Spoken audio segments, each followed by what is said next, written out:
Just conclusion. I quote the mainstream sources, the mainstream numbers. He quotes internal investigations of the IDF and hoaxes. But I'm the extremist. But I'm the extremist. But I'm the extremist. Mr. Dershowitz then throws in another lie. He says, oh, Finkelstein, he's an extremist. He doesn't support the two-state settlement.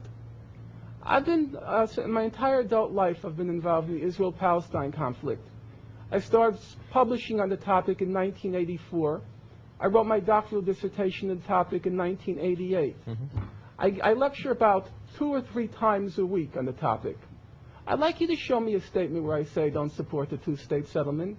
Which I'd like to see the statement. Do you support Mr. the existence? Dershowitz, Let me ask you the question. Do you support the existence of Israel as a Jewish state? Well, you see, now you throw in as a Jewish state. That's the two-state I support the right of Israelis to self-determination in the borders before the pre-June 1967 borders. I support the right of the Palestinians to self-determination in the territories occupied by Israel in the June 1967 war. According to the internationally understood concept of the two-state settlement, which has been ratified over and over again in the United Nations for the past 20 years now, that's what's meant by a two-state settlement. No, it's now, not. Mr. Dershowitz, everybody acknowledges some changes in the border, the 242 border. You said I don't support a two-state settlement. Could you provide the evidence for that? You don't support the kind of two-state settlement that is today's consensus, which means that Israel has the right to define its own existence and to create borders consistent not with the pre-1967 lines, which Abba Eban, who was a great dove, called the Auschwitz lines, but rather with 242. 242, there was a great debate, you'll recall, about whether to use the word the territories rather than territories. There was even a discussion about what the official language was, because as you know, in French you can't say easily and grammatically. And that okay, why don't you answer that? Mr. Dershowitz, I'm familiar with the great debate on UN Resolution 242. Yeah. I've written on the topic. I went through the entire UN record on UN Resolution 242. The General Assembly debates in July, and then the Security Council debates at the end of the year. Now, Mr. Dershowitz, you have a lot to say about UN Resolution 242. Yeah. You even talk about who framed it, Lord Carrington. Justice Goldberg. Yeah, I checked your footnote.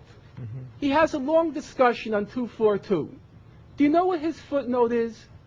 On the framing of 242, about which books have been written. I've read 3 full volumes on 242. I was there. Do you know what his footnote is?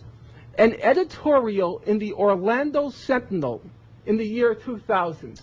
I was That's there. scholarship? No, I was there. You were there. I know. Lord Shawcroft. No, I was there with Justice Goldberg. I was his law clerk. I spent a year with him. We were in Orlando Sentinel and close friends. We discussed this. I read all the papers leading up to 242. Again, you don't disagree with me on 242. You just don't like my citation of authority. Orlando Sentinel, a citation of authority. You're a joke. You're a bad joke. What could have been a great debate, an interesting debate about the future of the Middle East, ends up being a debate about whether or not you can cite the Orlando Sentinel for a proposition that nobody disputes. And that's just a trivialization. What he wrote and what he cited from the Orlando Sentinel is a flat-out fraud.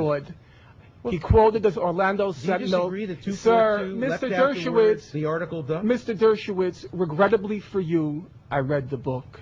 You cited the Orlando Sentinel for a statement by Lord Carrington, or you call Lord Carrington, Lord Carradine, which was a flat-out fraud. You have no idea what Lord Carradine said. I read the original documents. I have them at home. You got the name wrong. You got the evidence wrong. You had an absurd source. Your whole book is ridiculous. The conclusion is, of course, correct that the word "the" does not appear in the word before the word "territories." That's not what the citation was about. For a very good reason, because the contemplation was that Israel who won a defensive war in 1967 and gave back the Sinai Peninsula. Almost no other country has ever given back land captured in a defensive war, that Israel was entitled to make small territorial adjustments. That's my conception of the two-state solution. That was Arthur Goldberg's conception. That was the United States' conception. That was the United Nations' conception. Do you disagree with that, all out Norman Finkelstein? I cannot go into the details of 242 now, although I can probably speak 2 hours extemporaneously on them. Let's go to the facts. Mr. Dershowitz, I'm going to get to it right now, Mr. Dershowitz. You cite UN Resolution 242. You very conveniently leave out the preambular paragraph. No, I don't. It's yeah, in there. No, sir. It's in there. Sir, I hope this is not going to be another falsehood. I said you left out the preambular paragraph to 242, which says that given that the acquisition of territory by war is inadmissible under international law. You left that out. But you see, Mr. Dershowitz, and you leave out Mr. Dershowitz, the key, not preambular paragraph, the one that says that Israel has to give back land only in exchange for peace. I'm talking about your book. Yeah. You left out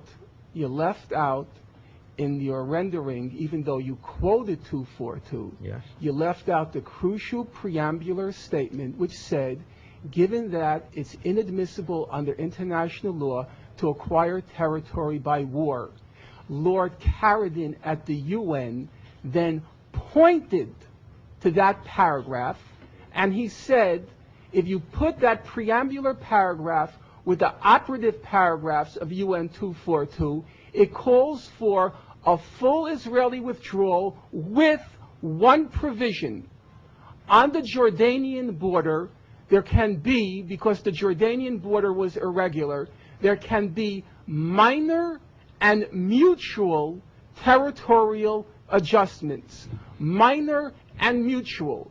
If you go through the foreign relations of the United States annual book, they have the record on the U.S. position. The U.S. position was it was incidentally also Goldberg's position in 1967. 20 seconds. Minor and mutual adjustments within the context of a full Israeli withdrawal. Now, I know 242. No, you don't. You don't know you don't know 242 from 195. You have no idea what you're talking about. You have left out the key provision of 242, which says that Israel's giving back of the land is conditioned on, quote, termination of all claims or states of belligerency and respect for acknowledgement of the sovereignty, territorial integrity of all groups. Right after that, at Khartoum, the Arabs gave their 3 no's. I'm not going to Khartoum now. No to I'm not going to Khartoum. And no to negotiation. I'm looking at the UN resolution 242. What I'm saying is we're leaving it there. That's it, 242 folks. was never accepted by the Palestinian side or the Arab side. It was accepted immediately by the Israeli side. And Israel has completely complied with 242. Every time it's made peace, it's given back land to Egypt. He has no idea what he's talking about. To Jordan. On that note, I want to thank you both. Would you like me to comment on that? Israel did not accept formally 242. Okay, no? Then let's stop. Okay, we're leaving it at that, and I want to thank you both very much for being with us. Norman Finkelstein, author of The Holocaust Industry and Image and Reality of the Israel-Palestine Conflict, and Alan Dershowitz, who has a new book out. It's called The Case for Israel. Thanks both.